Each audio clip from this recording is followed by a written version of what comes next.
Good morning. Bhagavad Gita published by Sri Paramahamsa Yogananda. It's by the Yogananda Satsang Society of India, founded in 1917. The author is the author of the famous book Autobiography of an Yogi.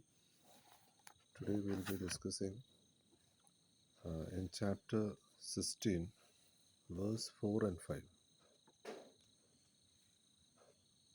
Moving to the response of past bad karma, some human beings are inclined towards evil from birth. So it says that based on the past karma, some human beings are inclined towards evil.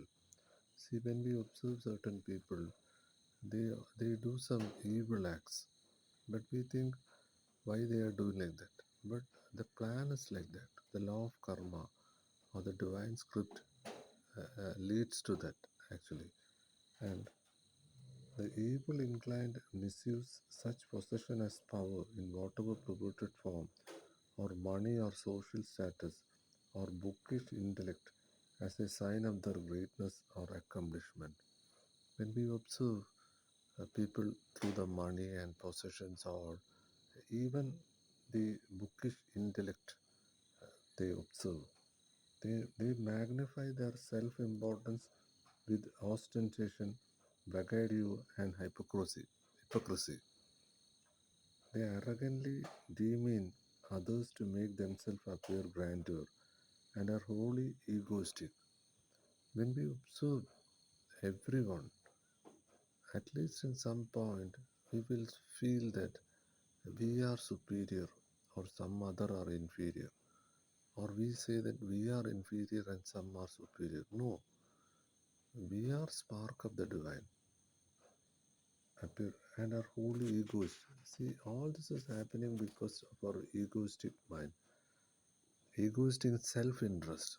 Why? Because we are always regarding our own progress. We want all to elevate our biodata, or we want to be fame, or we want to be acclaimed by other people. That is self-interest and self-centered. We are always concerned with our well-being only. But the real thing is we are part of the divine plan because it is manifestation. We are the messengers of God, and God does things through us. Similarly, how this communication of this the immortal dialogue between the spirit, God talks with Arjuna every day. The God talks to us, and God leads everything in the world, and their behavior is harsh, either thoughtlessly or intentionally cruel. So this indulgence and cruelty is not only physical. See, mentally, if we think ill of another person, that is also cruelty. Because thought is having its own frequency. Whatever we think will happen. So we are creating more violence. Once JK was giving his delivery of lecture, Mahatma Gandhi was assassinated. So someone came to JK and asked, uh, see, this has happened. So JK asked, see, is the real violence inside us or in that person? When the World War happened also, J. Krishnamurti asked the same question. And Ramana Maharshi, when Mahatma Gandhi went there and asked regarding the freedom of India, freedom fight of India, that struggle, Maharshi told, see, my freedom is with me. So I am that. So actually we are all that. Their behavior is harsh, either thoughtlessly or intentionally cruel, either without knowing or knowingly. Their discrimination is so blinded by the density of their delusive ignorance, they lose even basic common sense in distinguishing right and wrong. All scriptures, Viveka Chudamani, Theosophical Society's Advaita Wisdom Master, every book says this discrimination. We have to find out the right and wrong. See, what is right and wrong? Really, there is no right and wrong. Everything is divine plan. But we should not discriminate it. We should not feel it.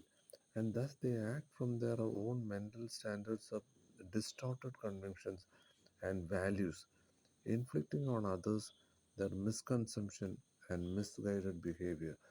See, little knowledge is also dangerous. Some people they go on with scriptures and they say that they are the authority and we have to follow them. See, here there is no authority. See, the only authority is the divine or the consciousness.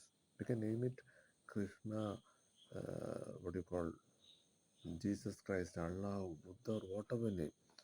As Sri Krishna cited, this basic characteristics of an asura, devilish man, Arjuna humbly wondered if he himself possessed any of them.